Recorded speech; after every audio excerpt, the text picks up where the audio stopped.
नेहा एक गरीब बस्ती में रहने वाली सीधी सादी मगर दिल से मजबूत लड़की थी।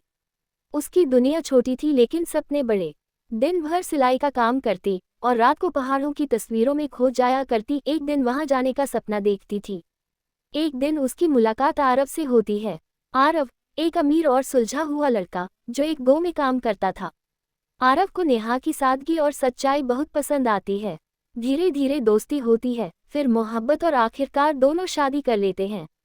शादी के बाद कुछ महीने बहुत हसीन बीतते हैं, लेकिन नेहा को अक्सर थकान और कमजोरी रहने लगती है।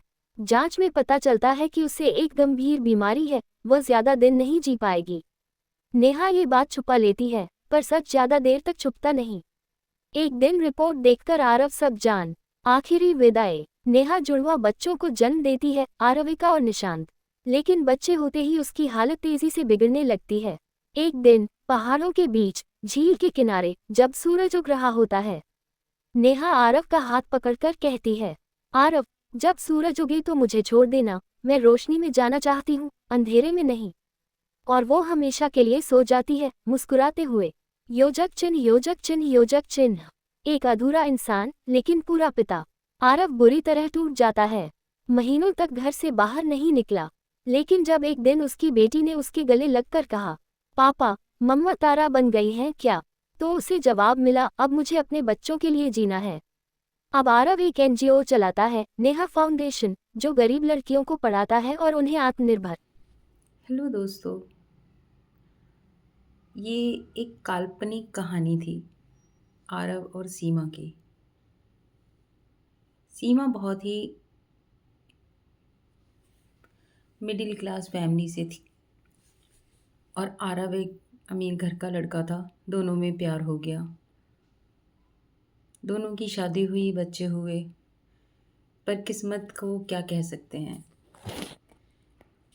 कहते हैं ना कि किसी को खुशियाँ ज़्यादा रास नहीं आती, वही सीमा के साथ हुआ। सीमा को खुशियाँ ज़्यादा रास नहीं आई और वो शादी के बाद बीमार हो गई। दोनों की ज़िंदगी हँसती खेलती सब बेकार हो गया, तहस नहस हो गया। इसी बीच सीमा के दो बच्चे भी हो गए।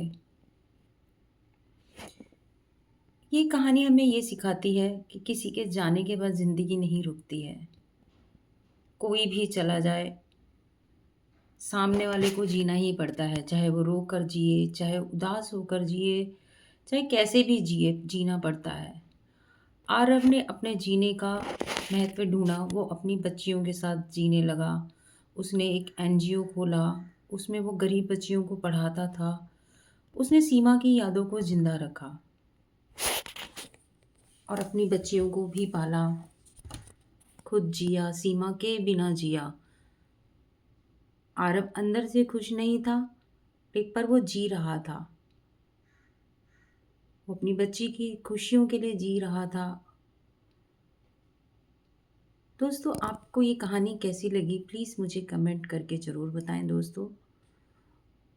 इसमें मैंने अपनी आवाज़ डाली है। आप लोगों को कैसी लगी मेरी आवाज़, मेरा बोलने का तरीका, ये कहानी कैसी लगी आप लोगों को प्लीज़ मुझे कमेंट करके ज़रूर बताएं। मेरे चैनल को लाइक करें, शेयर करें एंड सब्सक्राइब करें। Thank you guys. और अगर आप लोगों को इस कहानी में कोई कमी लगती है तो प्लीज़ मुझे कमेंट करके ज़रूर बताएं। ये मैं एक कोशिश कर रही हूँ, पर अभी मुझे कामयाबी इतनी नहीं मिली है। मेरी कोशिश जारी रहेगी। अच्छा बुरा जैसा भी मैं अभी काम करूँगी, इस पर मैं काम करूँगी। मैं कहानियाँ बनाना चाहती हूँ और मैं बनाऊँगी, ज़रूर बनाऊँगी। मैं रोज़ एक कहानी अपलोड ज़रूर करूँगी।